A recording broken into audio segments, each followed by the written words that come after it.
Karena hari ini kita akan membahas sebuah topik yang menarik, sangat dekat dengan kehidupan saya sebetulnya, adalah mengenai Star Syndrome. Star Syndrome ini kalau kita coba berikan sedikit ilustrasi bahwa banyak sekali loh tokoh-tokoh yang terkenal di dunia ini mengakhiri hidupnya dengan sangat drastis gitu ya. Katakanlah seperti Whitney Houston, kemudian ada Robbie Williams, ada Elvis Presley, ada Marilyn Monroe. Mereka sebetulnya kan semuanya berada dalam sebuah lingkaran popularitas yang luar biasa dikenal di dunia. Namun di satu sisi sebagai manusia dia hidup merasa tertekan. Ternyata tepuk tangan, puja-puji, gemuruh, segala sesuatu yang sifatnya membuat orang bisa menikmati di atas panggung itu bisa berbalik menyerang terhadap dirinya kalau mentalnya tidak kuat. Sebagai penonton kadang-kala kita hanya terhenyak ketika melihat ada seseorang yang kita kenal sering disorot oleh media dari nobody menjadi somebody, begitu ya. Ternyata menimbulkan banyak persoalan dengan orang lain. Sehingga di atas pentas dengan lampu sorot atau center of attention itu bisa membuat kepribadian orang ini menjadi bermasalah, bahkan kejiwaannya. Nah, sepertinya cocok kalau misalnya saya mengajak seorang psikolog pendidikan yaitu Iva Misbah yang akan menemani obrolan kita di sore hari ini. Nah, sepertinya sudah ada. Saya undang sebentar ya. Tehnya kalau akrab dipanggil Teh Iva. Saya kenal dari Syahnas, adik saya. Teh Iva ini asik kalau menjelaskan karena memang pendidikannya sesuai. Hai Teh Iva. Hai. Ih, cantik amat. Gaya. Tes, suaraku kedengeran? Tes, dengeran, jelas. Sip. Oke. Sip. Suara Mbak Aya juga oke di aku. Sip. Oke. Hari ini cantik, gaya, dandan. Biasanya terima dandan kayak kasih. begini. Karena kalau kita kumal, udah pandemi, mati gaya aja lu gitu kan ya. Jadi salah satu cara bahagia adalah begitu, Mbak.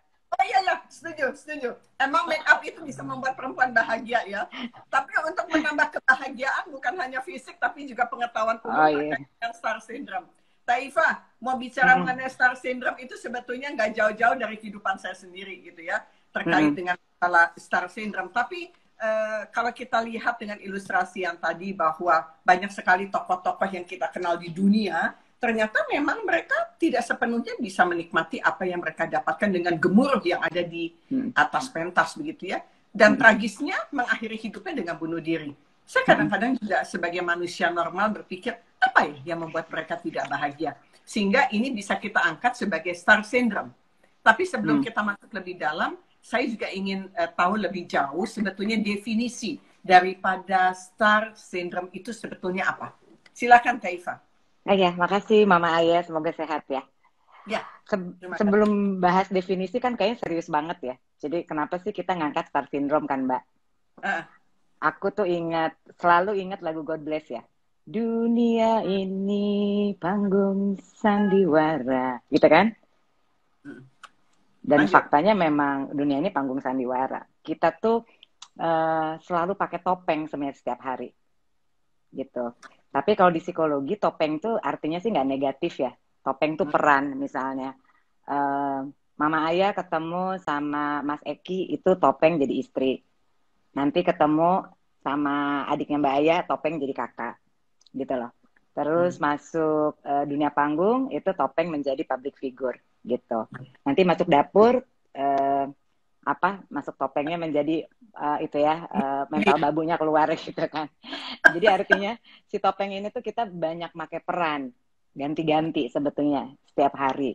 Nah, kalau si Star Syndrome tuh dia pakai topengnya ketika dia harus mencitrakan sebagai orang yang punya sorot panggung, bahwa dia menjadi center of attention gitu ya.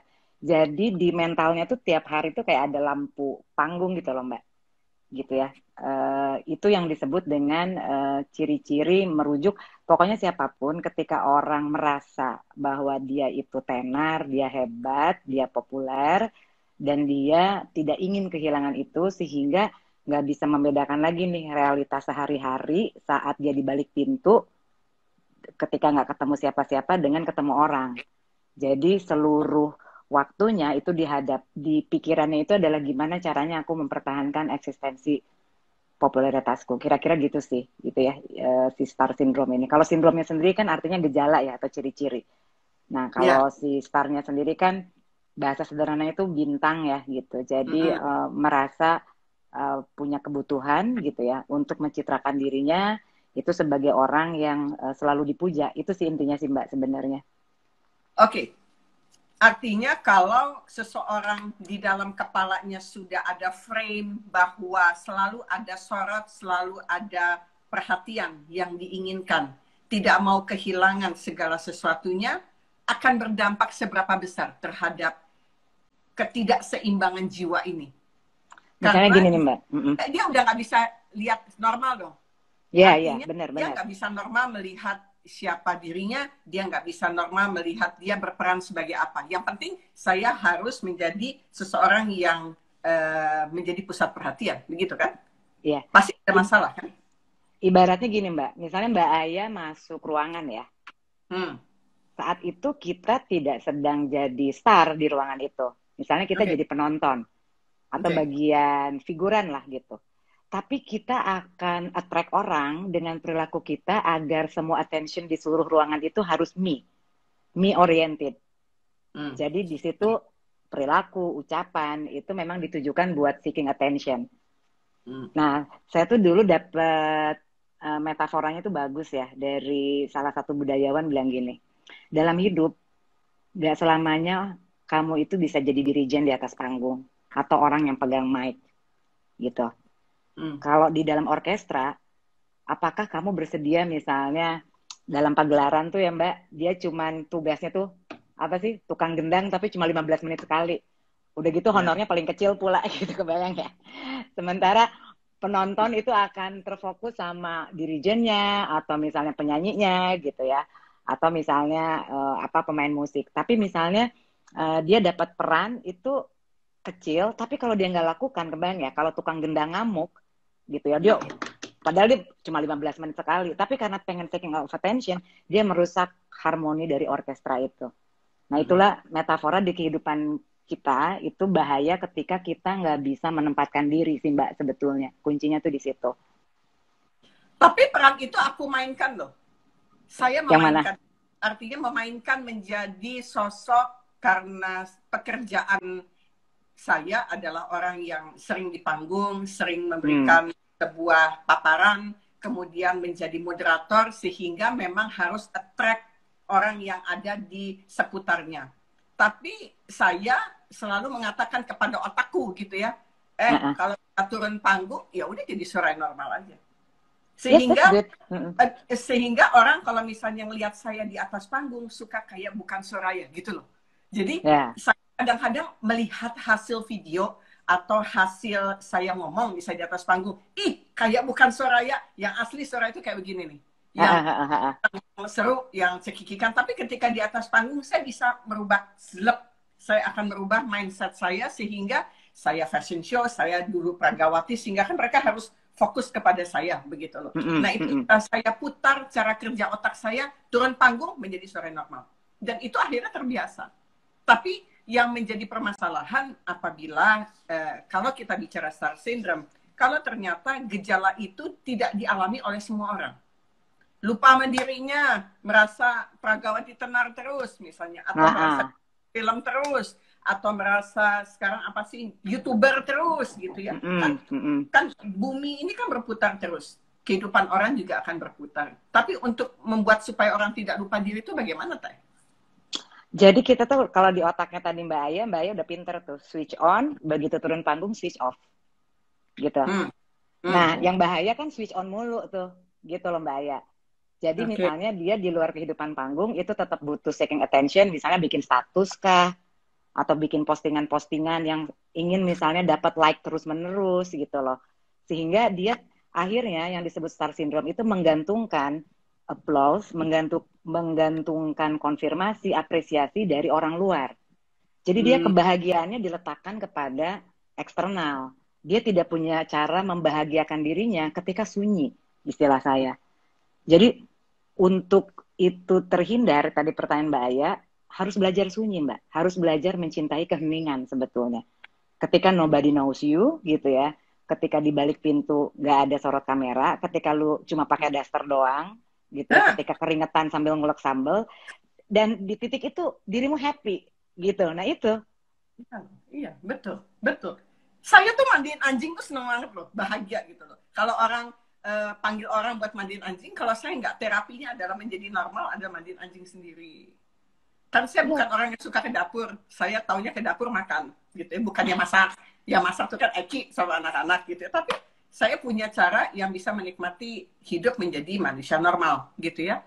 Tapi orang yang memang sering untuk membuat status atau ucapan-ucapan yang tidak jelas, membuat gaduh gitu ya, tidak peduli dengan orang lain, apakah itu menjadi satu gejala star syndrome?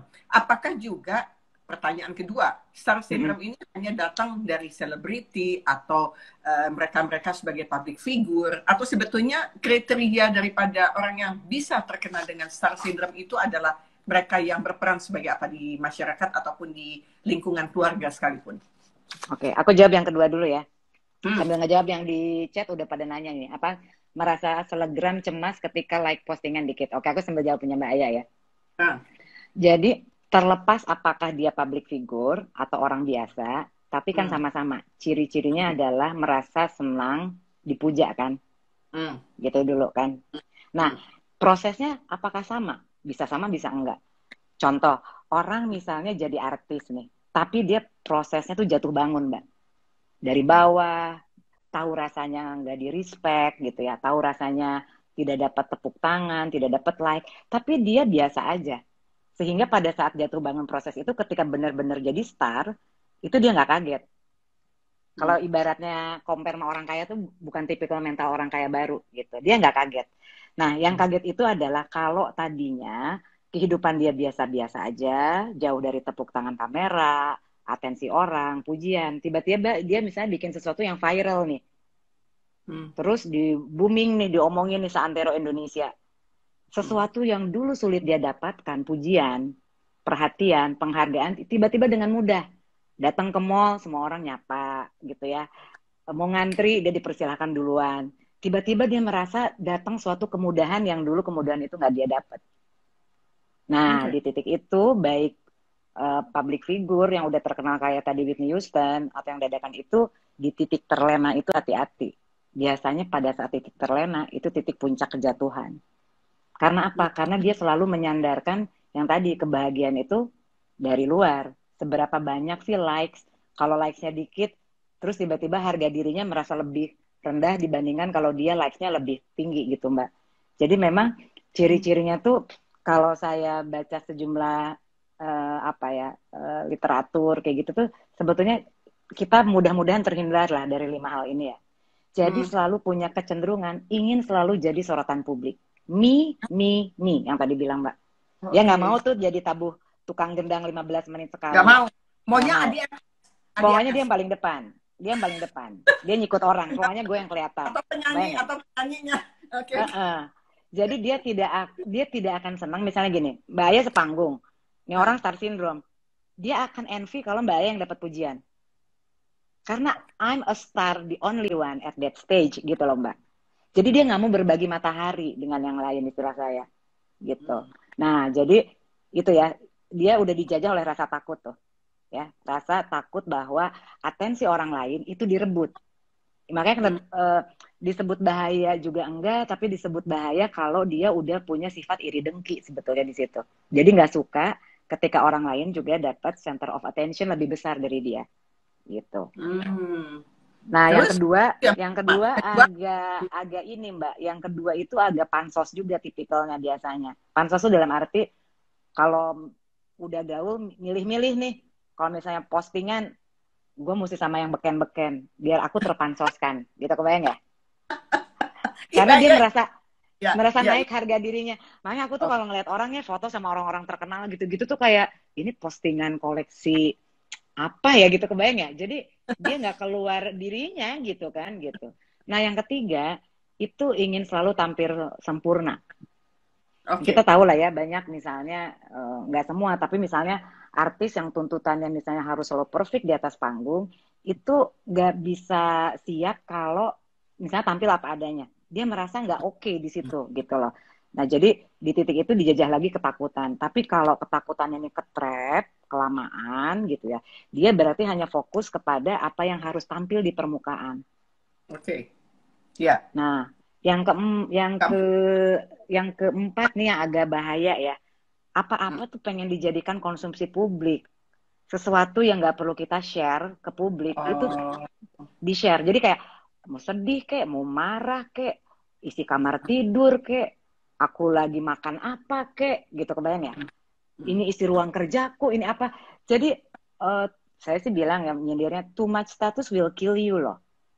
Hmm. Hmm. Hmm. Nah, Hmm. itu kan jadi nggak tahu bagaimana, nggak bisa ngebeda ini orang niatnya ria apa memberi inspirasi gitu ya.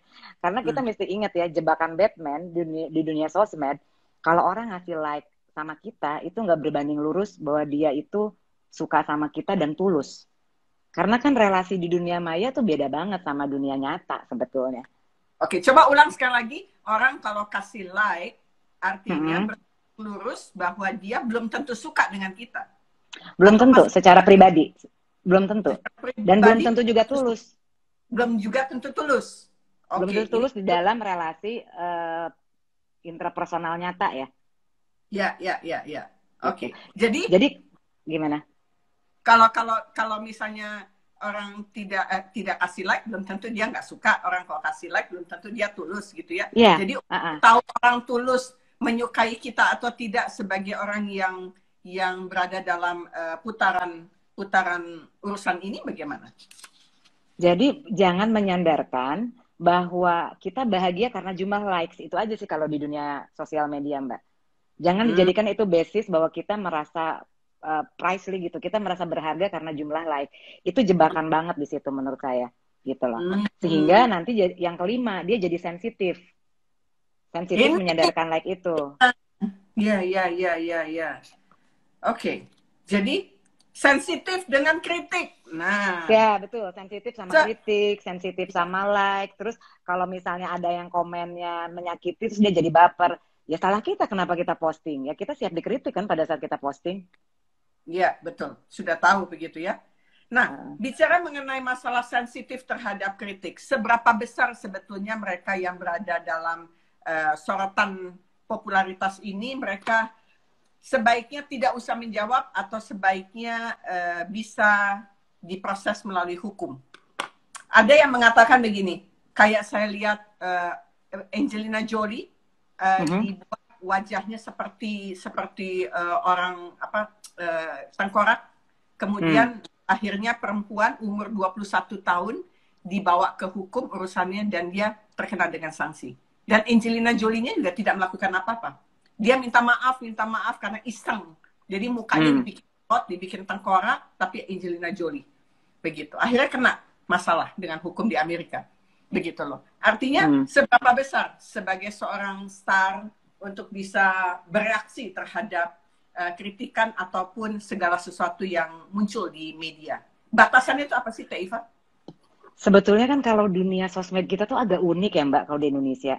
Netizennya itu bener-bener super pedes loh kalau ngomong. Bener nggak? Kalau udah ngebully itu bisa mantap tuh. Bikin-bikin meme. Bener nggak? Kejadian jam berapa? 9 pagi. Meme udah keluar tuh jam 11. Bisa gitu kan? Ya. Nah, jadi kalau masalah hukum, aku nggak bisa jawab ya, karena aku eh, nggak apa bukan ahlinya di situ.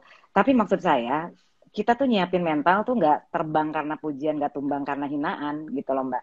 Jadi memang mesti ready bahwa ketika orang membuli, konsep dirimu nggak terganggu Oke.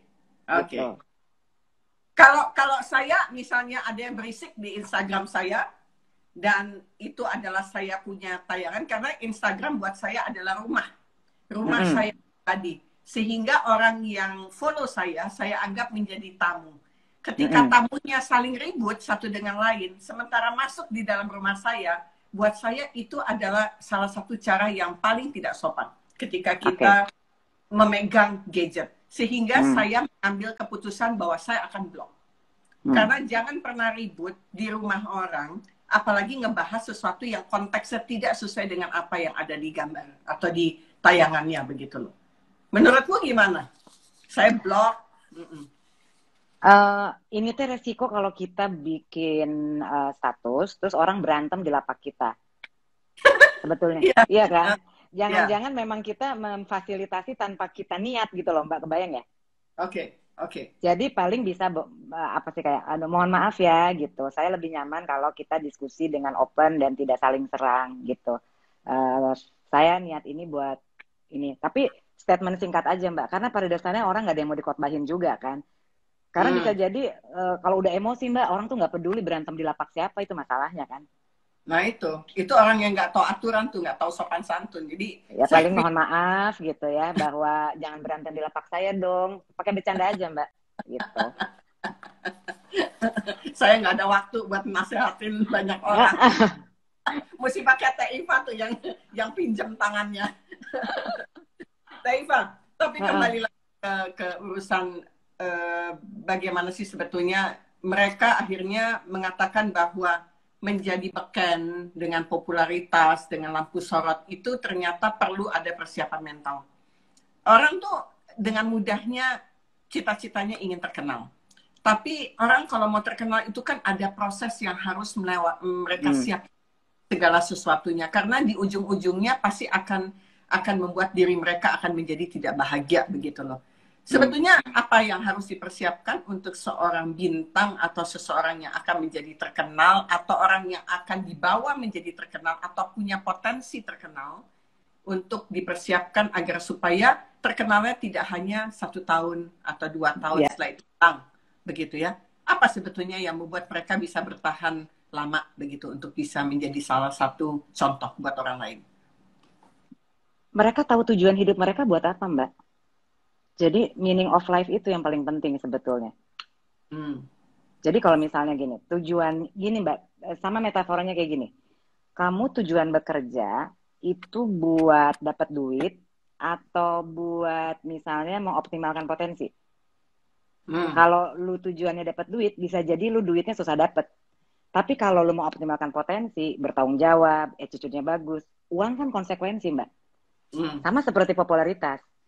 Apakah dia mau memang bakatnya tersalurkan, dia happy, dan kemudian popularitas adalah konsekuensinya, bukan menjadi tujuan. Jadi dia dapat nggak dapat popularitas, dia tetap bisa optimal potensinya, gitu loh Mbak. Karena itu shiftingnya tuh tujuannya dulu gitu, di situ harus di state dulu dari awal. Nah, sehingga pada saat populer, rezekinya terjadi populer, dia biasa-biasa aja. Aku tuh pernah yang apa ya, kalau orang Indonesia kan lihat artis tuh masih gimana ya, kan kalau orang di New York tuh rada cuek ya. Jadi aku tuh pernah ngelihat waktu zaman sekolah gitu ya, sebagai mahasiswa yang datang ke kota megapolitan itu, ngelihat Sting itu naik sepeda, terus dia datang ke grocery gitu. Jadi saking takjub itu cuma bisa tahu sih itu pasti Sting ya, karena ada yang teriak-teriak, tapi dia cuek aja gitu. Dia benar-benar menikmati hidupnya di tengah-tengah keramaian gitu, dengan sepeda helmnya gitu. Jadi dia menikmati menjadi orang biasa, karena itu membuat dia balance ya mentally. Kalau melihat mental mereka yang hidup di negara maju pasti akan beda dengan negara seperti kita begitu, pasti gitu ya. Cuman yang perlu untuk digarisbawahi adalah zaman sekarang Teh Iva, orang itu ujung-ujungnya pasti ingin cepat kaya. Ya. Ujungnya uang. Kalau tadi bicara mengenai mau mengembangkan potensi, kayaknya lama banget ya. Oke. Panjang, bisa tahunan bahkan puluhan. Benar. Sekarang itu sudah zaman instan. Orang yang penting cari duit, terkenal. Bahkan ada orang yang tidak dikenal, tukang jual makanan apa di pinggiran mana, akhirnya menjadi banyak dibicarakan orang, jadi terkenal. Ya, si tukang odading itulah ya, misalnya ya, yang promosi odading. Ya, pokoknya banyak lah yang kayak begitu. Jadi, bagaimana putaran-putaran uang ini bisa menjebak, potensi bisa keluar gitu ya. Seperti apa sebetulnya permainannya? Gini, apapun yang terjadi atau yang didapatkan secara instan itu biasanya nggak akan langgeng. Tetapi Hmm. apa yang diperoleh dengan jatuh bangun itu orang akan lebih merespek gitu loh. Jadi ketika itu datang terlalu cepat, biasanya hilangnya juga cepat juga gitu loh. Karena dia Hmm. tidak terlatih mentalnya untuk bisa menghargai perjalanan jatuh bangunnya itu gitu. Jadi Hmm. kenapa sekarang gini? Pertanyaan, orang udah cepet nih, udah kaya, dapat duit gitu ya. Siapa sih nggak tahu Whitney Houston atau Elvis Presley gitu ya? Terus kenapa berakhir dengan suicide nih, bunuh diri? Hmm. Itu ujung-ujungnya tuh hampa. Hmm. Dia nggak dapat makna hidup itu. Uang punya kok, everybody knows gitu ya. Nggak susah gitu ya, kemana-mana tuh semua orang tahu gitu ya, dipermudah gitu. Tapi ada yang hampa, karena di titik itu dia merasa, gue tuh punya temen real apa enggak sih? Yang kalau gue nggak beken nih, gue nggak kaya, dia beneran masih mau temenan sama aku, nerima aku apa adanya nggak? Nah biasanya itu pertanyaan-pertanyaan orang di titik puncak popularitas justru. Dia biasanya tuh tiba-tiba akan mencari hal-hal yang sangat sederhana untuk dapet sih makna hidup itu yang sesungguhnya. Kalau Whitney Hmm. Houston tuh kan bener-bener nggak dihargain ya sama si suaminya itu kan. Sama Di suaminya. di abuse secara apa emosi gitu ya, dikerdilkan gitu loh. Hmm. Merasa apa ya, kalau lu bintang panggung di panggung tapi di rumah lu boleh dibejak-bejak sama gua. Nah, itunya kan dia nggak balance banget di situ. Hmm. Sehingga mengalami abuse yang membuat dia akhirnya mengakhiri hidupnya dengan cara menggenaskan ya gitu. Hmm. Padahal potensinya kan pergi bersama jenazahnya kan, sayang banget ya gitu loh. Iya, betul sekali. Jadi untuk mengatasinya seperti apa? Orang yang mempunyai star syndrome. Apakah kita ketika memberikan informasi itu dari awal, ataukah ketika dia sudah membuat sebuah ulah, atau mereka banyak membuat perseteruan dengan orang yang ada di sekelilingnya, baru itu bisa kita ingatkan, atau sebetulnya dimulai dari mana bekalnya ini? Frankly speaking ya Mbak, jujur, biasanya orang kalau udah kena star syndrome tuh nggak nyadar. Yang sadar tuh lingkungan. Oke, contoh. Contoh, misalnya dia bikin satu statement, itu misalnya gaduh gitu ya. Atau misalnya dia bikin status yang bikin orang-orang terdekatnya risih. Misalnya gitu ya. Risih karena misalnya nanti itu tuh mempengaruhi si lingkungan internal terdekatnya. Tapi yang objektif kita yang di luar. Tapi dia mengalami, dia nggak peduli. Karena gua mah butuhnya atensi dari orang luar. Aku nggak akan Oh, peduli bahwa itu akan merepotkan orang luar. Jadi beda kalau dia yang memang datang untuk dikoreksi. Tapi kalau kita datang tiba-tiba mengoreksi, gak akan pernah bisa Mbak. Itu udah pasti defensif duluan. Otak reptilnya pasti udah bikin blocking gitu. Karena ibaratnya itu kan kayak datang hidayah lah Mbak. Kesadaran itu kan mahal ya. Jadi saran saya tuh jangan serang egonya. Jangan juga oke. dinasehati. Jadi hindarkan telling. Oh, Karena nggak telling. ada telling, jangan nih, big no Uh, no. Karena pada dasarnya semua orang nggak ada yang mau diguruin. Jadi caranya daripada telling itu asking. Terus kita selipkan humor. Misalnya, fakta ya, kejadian orang itu posting sesuatu. Viral hmm, tapi pro kontra nih, gitu ya. hmm. Terus kita tuh cari momen yang dia lagi enak kita ajak ngomong. Jangan dia lagi on fire, terus kita pokoknya udah punya niat mesti ngoreksi gitu. Jadi kan harus connection dulu before correction kan. Nah, Ya, kita ya. bisa pakai open question, misalnya gini. Dan belaga bego, misalnya gini. "Eh, aku lagi lihat postingan kamu nih, gitu. Yang like-nya banyak banget ya. Tapi yang Hmm. kontra juga banyak. Menurutmu itu kayak gimana?" Jadi open question dulu, Mbak. Apapun yang Oke. keluar dari mulut dia, kita dengerin. Nah, dari situ ambil kata-kata asli. Kan akan keluar nih, misalnya. Itu teknik mirroring ya. Nah, Hmm. jadi misalnya, buat gue mah nggak apa-apa sih gitu. Menurutmu nggak apa-apa itu tuh gimana? Nah, gimana? Soalnya kan lihat aja yang like-nya ada 7.000. Kalau menurutmu yang like itu orang-orangnya kamu kenal apa enggak? Hmm. Hmm. Terus kalau yang dibandingin kontra, menurutmu ada bagusnya nggak pendapat yang kontra itu? Jadi dibalikin ke dia, Mbak. Teknik mirroring itu gitu. Jadi kita nyelepin pendapat, tapi Hmm. sebetulnya kalimat asli dia kita ganti pakai kalimat tanya. Dan memang butuh bukan sabar lagi, swabar. Karena nggak hanya sulit, tapi sulait membuka kesabaran orang tuh butuh kesabaran ekstra gitu loh. Jadi yang harus disiapinnya kita jangan expect apapun ketika memang niat mau ngasih tahu ya. Bisa jadi egonya defensif dan kita jangan kepancing emosi. Jadi kitanya yang flat. Oke. Jadi tunggu satu-satu dulu, mesti dicatat nih. Artinya kalau misalnya berhadapan dengan orang yang punya star syndrome, jangan pernah untuk menyerang ego dengan untuk telling karena orangnya nggak mau digurui. Iya, egonya lagi setinggi gunung lah Mbak, lu bayangin. Yang nggak kita rendah gitu kan. Satu kunci adalah kita yang mau coba untuk ngebenahin, jangan main emosi, nggak usah pakai emosi, nggak usah ikut emosi, jangan ekspektasi apapun, pokoknya flat gitu ya. Nggak boleh. Karena aku dapat nasihat gini ya dari sepupuku, dia bilang gini, Fa, kalau kamu menyampaikan kebenaran karena orang itu udah kena star syndrome, kamu harus satu paket dengan kesabaran. Jadi nggak bisa kita menyampaikan kebenaran tanpa diiringi oleh kesabaran. Karena misalnya gini, Mbak Aya, aku lihat lagi star syndrome, terus aku merasa nih sebagai sahabatnya Mbak Nas, aku sayang juga nih sama Mbak Aya. Terus aku ingetin kan gitu. Terus Mbak Aya balik marahin aku, malah ngehina-hina. Aku kan jadi sakit hati. Aku tuh sayang loh sama kamu. Kenapa sih kamu malah balik ngehina aku? Di titik itu aku bias Mbak. Karena aku meletakkan egoku di situ. Jadi pada saat kita menyampaikan kebenaran, ego kita mesti diletakkan sekecil-kecilnya. Sehingga pada saat dia menghina balik defensif, ego kita nggak keganggu. Walaupun saya tahu nggak gampang. Oke. Dan ini ampuh loh ya kayaknya ya. Kalau misalnya seseorang star syndrome, tapi ternyata masalah kejiwaan yang masuk di dalamnya. Bukan hanya kepribadian yang terganggu, tapi ada kecenderungan kejiwaan.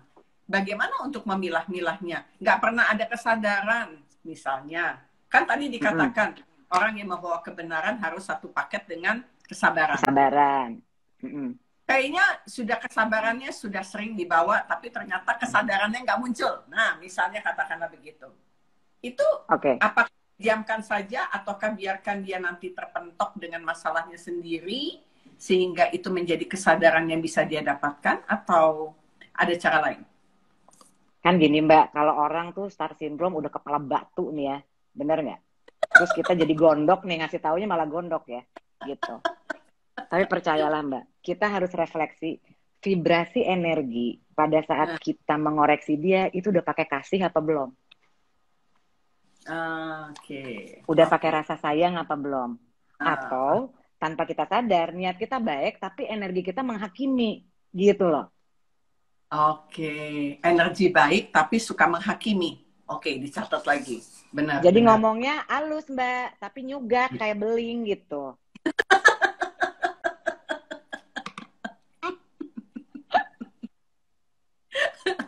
Padahal kita pikir kita udah milah kata, udah lembut gitu ya. Tapi kita juga sebenarnya milih banget kata-kata yang menusuk. Nah, berarti learning di kita. Kita belum beres emosi kita nih, gitu. Terus apa lagi yang mesti dilakukan? Kalau si sabar ternyata sudah kita olah, pokoknya nggak boleh ada kata penghakiman gitu ya.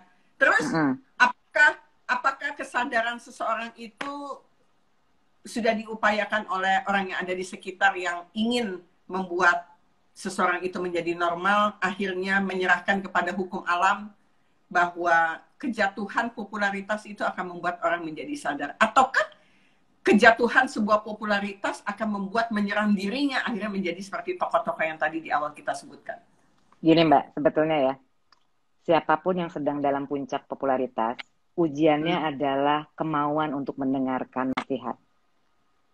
Karena ketika di titik itu, dia sudah tidak bisa bersedia mendengar masukan, nasihat, selalu merasa dirinya benar sebagai center of truth, kita yang misalnya di sekeliling udah backup gitu, alam akan datang dengan karmanya sih Mbak. Karma itu kan banyak orang yang mengatakan karma itu tuh nanti, next. Enggak, karma tuh is action.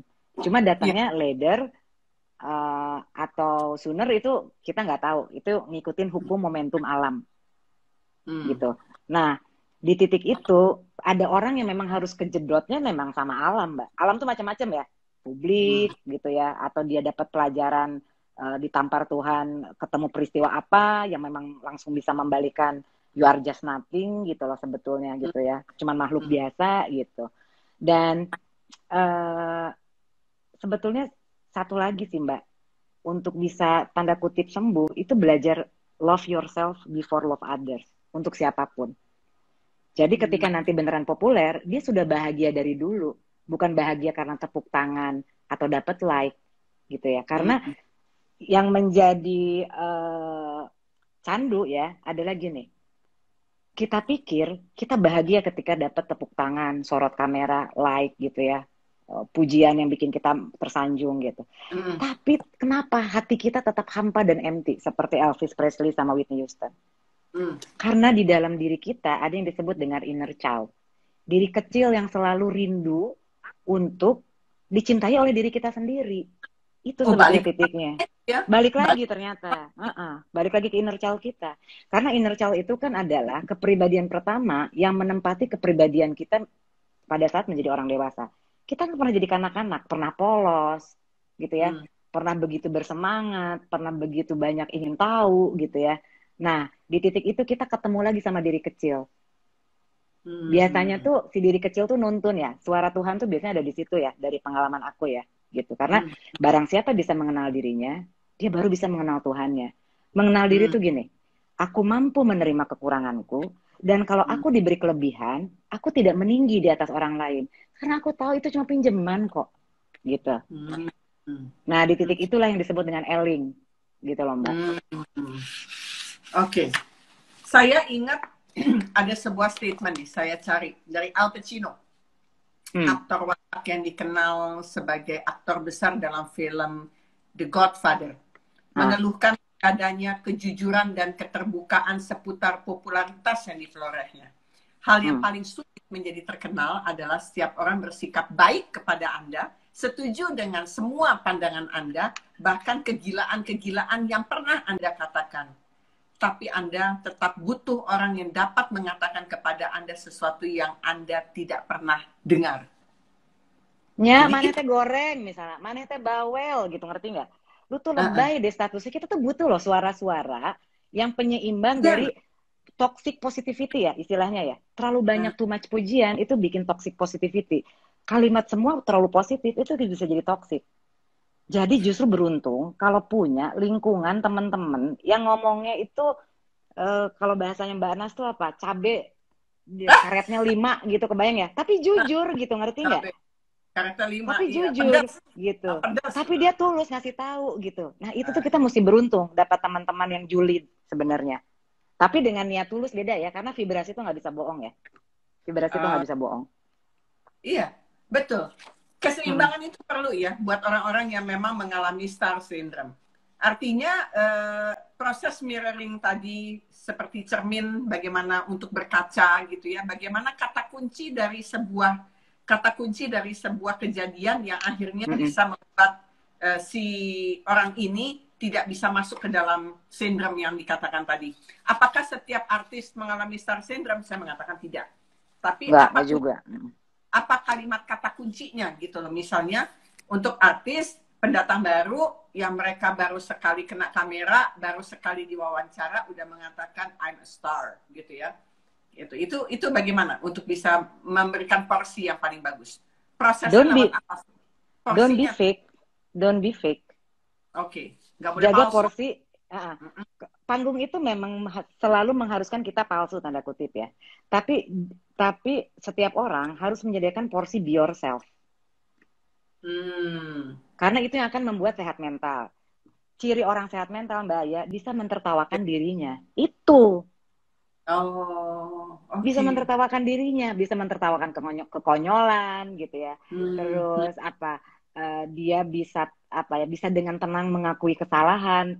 Jadi jangan pernah gengsi untuk mengakui bahwa kita keliru, kita salah gitu loh. Itu penyakit star syndrome itu biasanya gengsinya tingkat nasional kalau kata temanku Mbak Dini. Sulit minta maaf gitu kalau salah. Terus kalau salah tuh pura-pura diem gitu ya, enggak. Terus ngalihin ke hal yang lain gitu.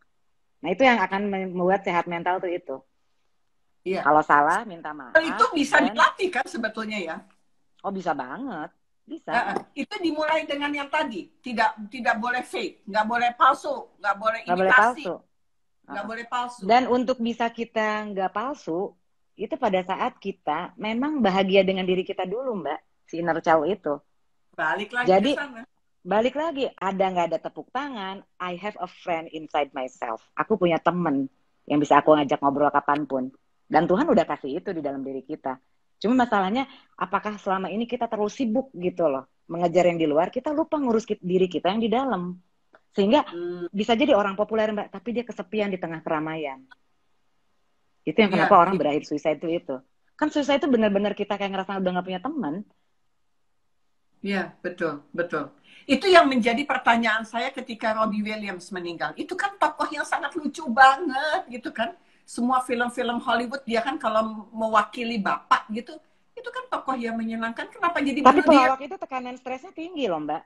Untuk bagaimana menghibur penonton, akhirnya ngehiburnya malah tertekan. Itu kan bisa gitu, Mbak. Hmm, hmm, hmm, hmm. Jadi maksudnya adalah belajar menerima kekurangan. Ketika misalnya suatu hari dia sukses banget gitu, dia harus mengalami kejatuhan dulu. Misalnya nggak terlalu lagi populer apa, tapi dia tetap happy gitu loh, Mbak. Oke. Jadi mental itu harus dimulai dari persiapan dia harus mengenal siapa dirinya. Setuju gitu ya? Kemudian yang kedua harus mengenal masa kecilnya dulu, inner child-nya dulu. Kembali ke urusan itu. Karena disitulah adalah letak fondasi yang membuat kita bisa kenal dengan diri kita yang asli. Ya. Sehingga ketika nanti kita berproses menjadi manusia, mau dikenal atau tidak dikenal, mau dapat lampu sorot ataupun tidak, ini bisa menjadi teman seperjalanan, begitu ya? Iya, jadi kalau nanti dihina, kita tuh nggak tumbang. Karena ada teman curhat di dalam. Terus kalau misalnya kita populer, kita juga nggak terbang. Karena ada yang ngingetin, biasa aja. Gitu, kebayang ya? Karena tadi kata Chaplin bener, gue nggak tahu siapa teman gue yang tulus. Semua orang baik. Semua orang memaklumi. Iya, betul, betul. Tapi yang nerima aku apa adanya, yang bisa marahin, yang bisa negur, that's lucky. Masih ada yang orang-orang bener di sekelilingmu. Tapi kalau orang-orang di sekeliling udah takut ngasih tahu dirimu, something wrong di dalam diri kita. Semua orang tuh jadi bohong, itu kita mesti sedih sih Mbak Aya. Orang jadi nggak apa adanya lagi memperlakukan kita. Karena bukan memperlakukan kitanya, memperlakukan popularitas kitanya. Kan jadi fake, betul nggak? Tapi apakah ketika jabatan itu hilang, peran itu hilang, dia jadi orang yang nggak dikenal, apakah orang-orang itu masih tulus nggak? Masih support nggak? Masih care nggak? Masih peduli nggak? Gitu loh. Ada gula, ada semut ya? Ada gula, ada semut. Ada loba gaya, kalau kata Mbak Nas. Ada banyak tekanan, jadi tong loba gaya, hirup gitu. Mbak Aya ini udah banyak yang nanya nih di chat Instagram, tapi aku nggak bisa baca. Sama Mbak Aya pelacak nggak pertanyaannya apa aja? Kalau kebalikan ketika orang berdialog dengan diri sendiri mencari aman. Kalau kebalikannya gimana? Orang diri sendiri mencari aman. Nggak ngerti pertanyaannya. Tunggu ya. Izin tanya, Mbak Iva. Jika Silahkan. kita masuk presentasi baru di dalamnya, orang-orang yang hebat menjadikan kita insecure. Apa yang harus dilakukan agar menjadi nyaman? Nah, ini kayaknya konteksnya di luar ini ya. Star syndrome ya. Tapi nggak apa-apa. Di antara orang-orang yang mungkin hebat. Orang yang hebat bisa dikategorikan masuk ke star syndrome loh. Kalau lama-lama dia tidak. Belum tentu ya. Belum tentu. Kan gini, ketika kita masuk, kita mempersepsi orang-orang itu hebat di antara kita, dibanding kita. Kita nggak tahu proses jatuh bangunnya. Yang kita ngelihat dia udah jadi, bener nggak? Iya, oke. Nah, jadi siapa tahu orang yang hebat kita persepsi, dulunya ngalamin proses kita juga, minder, insecure gitu. Jadi tetap kita nggak dianggap di lingkungan itu, ya biarin aja. Karena aku mah udah yakin, percaya diri dengan apa yang aku punya, dan aku bahagia dengan apa yang aku punya. Percaya diri itu beda sama sombong ya. Kalau sombong itu ada upaya merendahkan orang lain. Tapi kalau percaya diri itu aku tahu potensiku di mana gitu loh, dan aku tahu bagaimana mengoptimalkannya. Terlepas beken apa nggak beken, karena itu mah jalan mah rezeki ya. Gitu, jalan popularitas itu salah satunya rezeki. Siapa tahu Tuhan sayang lo bikin kita ngebeken. Karena mungkin kita belum tentu tangguh dan kuat. Dibully, dihina, difitnah, misalnya seperti itu. Iya. Pernah ini nggak baca yang itu salah satu berita di Thailand atau artis dari Korea yang mati bunuh diri karena dia dihina-hina terus? Siapa perempuan? Perempuan masih muda itu yang di Thailand ya? Atau di mana? Aku nggak ingat namanya, tapi aku baca beritanya menyedihkan sih itu. Itu segitu jahatnya ya gitu ya. Netizen itu kan anonim. Dia bisa Hmm. menyerang beramai-ramai dengan akun yang anonim asing gitu. Tapi Hmm. kan dia juga manusia ya, dia punya perasaan gitu. Harga Hmm. dirinya diruntuhkan kan gitu. Nah itu intinya, ketika kita sedang dihina, kita nggak tumbang, karena kita tahu bahwa di luar komentar negatif, diri kita tetap berharga. Karena selalu Hmm. ada apa sih, jiwa kecil inner child itu yang selalu mengatakan bahwa you are strong gitu loh. Kamu berharga gitu loh. Kamu layak untuk diperjuangkan gitu. Dan kita Hmm. sama-sama kuat menghadapi ini gitu. Jadi, nah itu ya, kalau udah lonely, kita tuh ngerasa nggak punya teman. Padahal teman sejati itu ada di dalam diri kita gitu. Tinggal kita sering ajak ngobrol aja, ditanya. Sekarang saya nanya, seberapa sering teman-teman nanya kabar sama diri sendiri? Itu aja. Terus yang Hmm. kedua, kapan terakhir nanyain kabar sama diri sendiri? Hmm. Terus yang ketiga, kita sering nanya, apa sih yang aku takutkan hari ini atau saat ini? Hmm. Nah, yang keempat, itu bisa tanya, apa yang paling kamu cintai dari dirimu? 4 hal itu aja lakukan secara rutin. Mau Hmm. beken, nggak beken, 4 hal itu dilakukan, kita hidup selalu fulfill tiap hari. Nyaman, gitu. Hmm. Ada yang menanya juga, kalau saya lebih baik saya tinggalkan aja kalau ketemu dengan orang seperti itu. Menurutmu? Iya, kalau kan itu toksik ya misalnya. Kalau kita memang nggak bisa ngebenerin, ya tinggalin aja. Gitu Bener, ya? tinggalin Oke, aja. ya. Jadi Kalau memang, kalau memang kita nggak mau capek, kecuali memang kita niat sayang dan jadi support system dia ya, gitu. hmm, hmm, Dan itu butuh perjuangan. Butuh perjuangannya bukan buat dia. Kita melatih kesabaran. Tapi kan maksud saya, percayalah, setiap manusia itu kan makhluk ciptaannya ya. Jadi kalau hmm, udah kita frustasi banget nggak bisa dibenerin, ya kita tinggal berdoa sama yang menciptakannya. hmm, hmm, hmm. Tapi Iya, yang penting buat kita, energi kita kasih. Saya tahu nggak gampang loh energi kasih itu. iya, Tapi siapa bilang juga nggak bisa dilakukan gitu loh Mbak Aya. iya, betul. Eh, saya masih tertarik dengan masalah ini nih.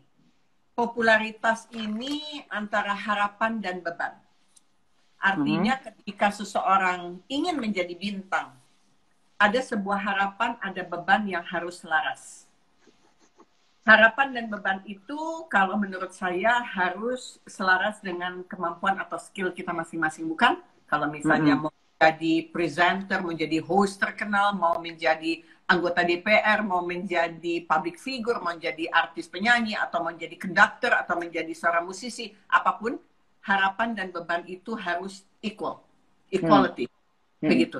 Bagaimana sebetulnya hubungan supaya harapan dan beban ini bisa menjadi satu kesinambungan yang kuat?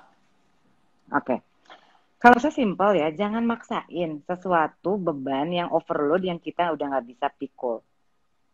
Jadi harapan itu kan kayak fata morgana ya, dia kan masih future, Hmm. betul nggak? Terus kita kejar. Hmm. Nah, kalau bebannya besar ya kita kurangin Mbak Aya. Aku dapat nasihat dari orang Madura ya. Kalau misalnya bebanmu berat, ya kamu taruh nih di kepala. Aduh, terlalu berat nih. Taruh di pundak. Masih berat juga, taruh di pinggang. Masih berat juga, lempar. Artinya lu nggak mampu mikul beban itu. Itu kan simpel kan? Oke, oke, oke, oke. Begitu aja udah ya. Begitu aja. Jadi jangan memaksakan. Setiap orang ada jatahnya. Setiap orang juga ada masanya. Setiap orang ada momentumnya.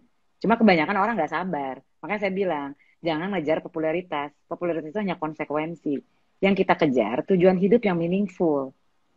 Yang memang Mm-mm. bermanfaat buat banyak orang. Kan beda Mbak. Beda antara dua hal ya. Apakah niat kita, misalnya kita jadi public figure ya, satu, niatnya Mm. memintarkan orang, menginspirasi orang, atau yang kedua, kita ingin dipersepsi pintar Mm-mm. oleh orang, dipersepsi Mm-mm. hebat, dipersepsi keren. Mm-mm. Percayalah, yang kedua, kamu akan selalu dijajah untuk selalu dapat pujian dari luar, dan ketika kamu nggak dapat, kamu akan lebih mudah kecewa. Semakin dia kecewa, semakin tekanannya semakin besar. Semakin Ngegasnya besar. semakin dalam. Iya, Jadi balikin lagi ke niat kita sebetulnya. Makanya punya meaningful hidup yang bermakna itu penting. Biar orang nggak nyasar. Karena banyak orang udah tua, tapi hidup hampa kesepian karena perjalanan hidupnya nggak dia isi dengan banyak makna. Dan makna Aku hidup itu, enggak, aku ya enggak. nggak apa. Aku sudah makin tua tapi aku enggak. Ya tua tuh kan hanya dalam pikiran kan Mbak. Oh iya iya iya iya. Betul. Jadi Ya, intinya tua sih Mbak, banyak. ini bukan nasihat klasik ya. Bersyukur tuh benar loh. Karena kita hanya bisa bahagia dengan apa yang kita punya. Kita nggak bisa bahagia dengan apa yang kita nggak punya. Jadi syukuri aja apa yang udah di tangan. Boleh Antara mengejar yang lebih tinggi, kadang boleh. Tapi yang ini syukuri dulu yang ada di tangan. antara yang disyukuri yang di tangan sama apa yang dilihat kadangkala suka gemesin. Karena Orang rumput salah, tetangga itu jauh lebih hijau. Itu sih iya, masalahnya. Karena kita belum supaya punya. Begitu kita punya, kita nggak puas lagi Mbak. Itu manusia hakikatnya nggak pernah puas hidup. iya betul ya. Supaya mata bisa bisa hati-hati melihat, telinga mendengar hati-hati. Ayo kasih tips buat kami semua yang di sini supaya bisa tahan mata sama tahan telinga. Sepertinya orang yang urusan sindrom itu nggak tahan mata sama nggak tahan telinga. Nggak tahan apa yang dia lihat. Tidak tahan omongan orang. Saya tuh lupa ya bahasa Sundanya ya. Tapi misalnya dalam memanfaatkan lima panca indera itu ada nasihat orang tua zaman dulu. Ini ada Kang Ayu nih orang Sunda.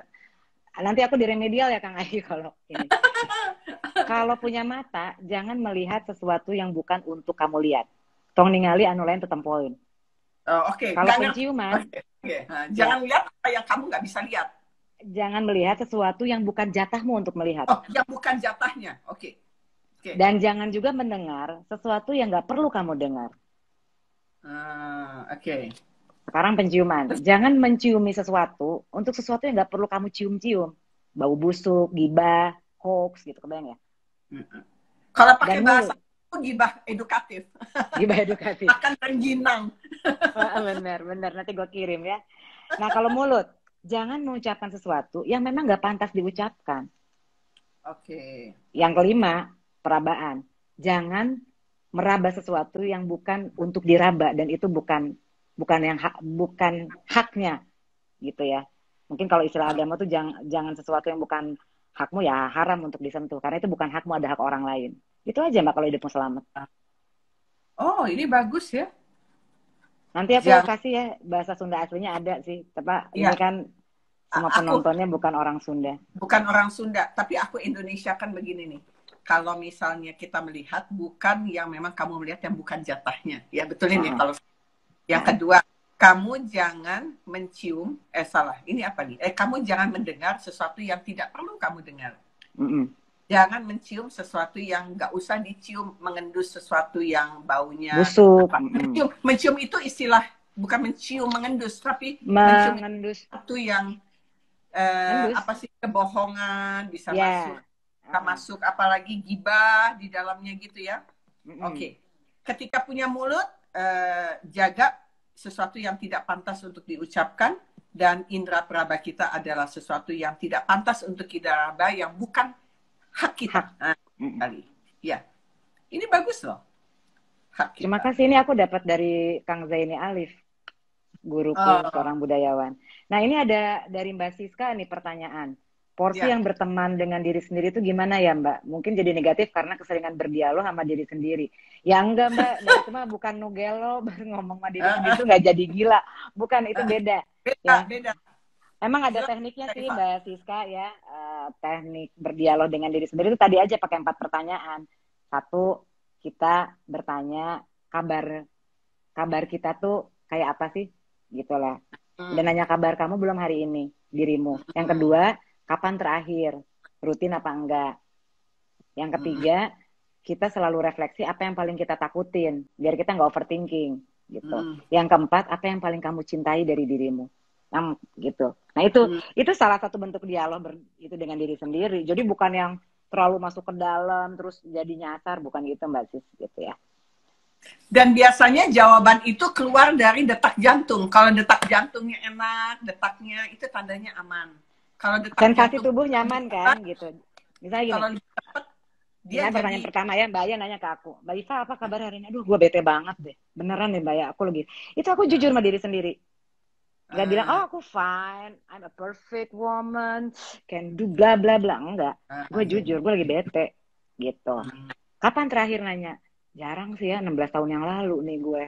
Nggak pernah nanya sama diri sendiri. Gue sibuk banget di luar. Refleksi kan? Terus yang ketiga, apa yang paling ditakutin?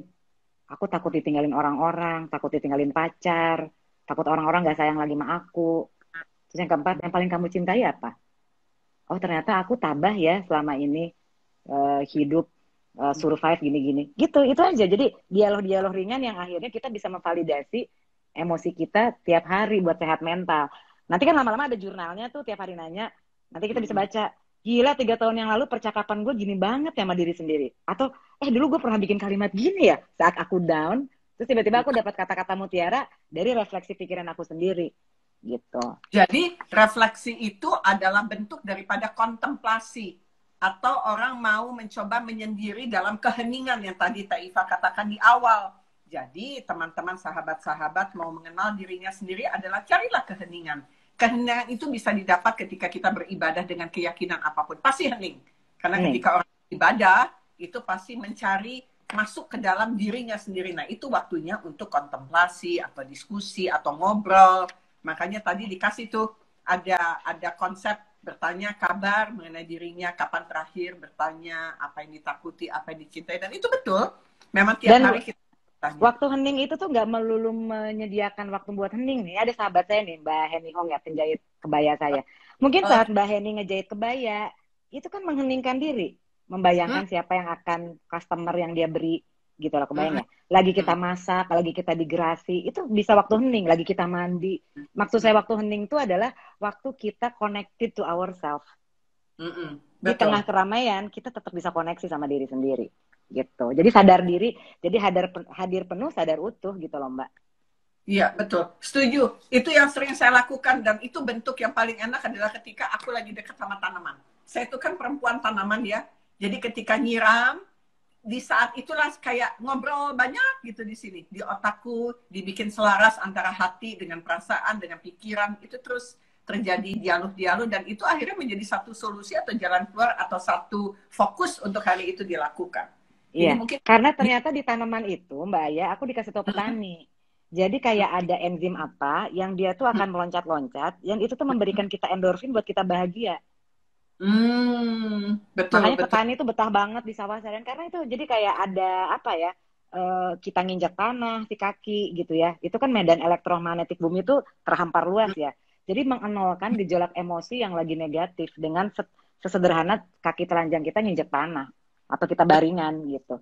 Semua makhluk hidup itu membawa gelombang, membawa frekuensi dan itu yang membuat kita bisa saling menjadi satu frekuensi yang sama atau mempertebal frekuensi yang ada. Teh Iva, sebelum kita tutup mau dong kasih satu tips buat mereka yang mengalami star syndrome atau mereka yang belum atau mau masuk ke dalam wilayah-wilayah yang memang menakutkan untuk sebagian orang begitu. Silakan Teh Iva.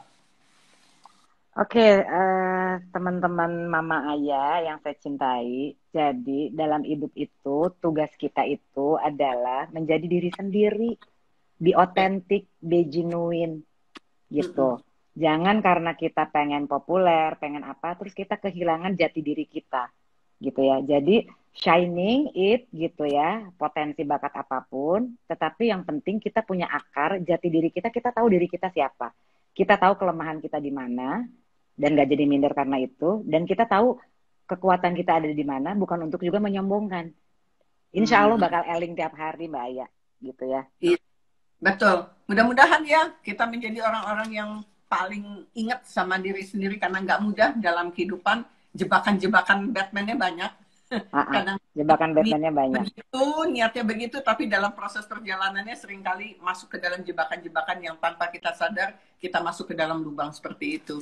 Teh Iva, terima kasih banyak buat informasinya. Aku senang bisa ngobrol. Biasanya aku cuma nonton dirimu bicara sama Nas yang lucu, bisa ikan dengan kesundaannya masing-masing gitu ya. Kali ini aku tidak bicara Sunda karena nggak sama Mbak Nas. Jadi dari tadi lidahku agak terkunci sedikit. Makasih buat teman-teman ya. Ada Mbak Farida, ada Kang Ai, ada Teh Ira, sobat aku lama, ada Mbak Chandra, ada aduh ini nggak kebaca nih siapa. Ada mahasiswiku tadi, ada mahasiswinya Taifa di Mbak sini. Dini, oh, Mbak Dini bukan mahasiswaku. Mbak Dini, Mbak Dini tadi siapa ya? Ada lagi. dadah-dadah soalnya. Maaf ya kalau nggak kesebut Oh, ini ada satu-satu, Dini teman-teman. Yulia S. Ya, ada Ya, oh Dini. ada Tiara ya. Ini temannya tadi. Sehat-sehat Tiara. Terima kasih semua yang sudah bergabung hari ini. Selamat melanjutkan aktivitas, selamat bermalam minggu, selamat berbahagia di hari-hari kehidupannya. Sampai ketemu lagi, Taifa. Selamat ketemu. Sehat-sehat, selamat punya cucu. Aku doain. Iya, sama-sama. Terima kasih Terima banyak. kasih ya. Dadah. Yuk, sehat-sehat ya. Ya. Yuk, dah.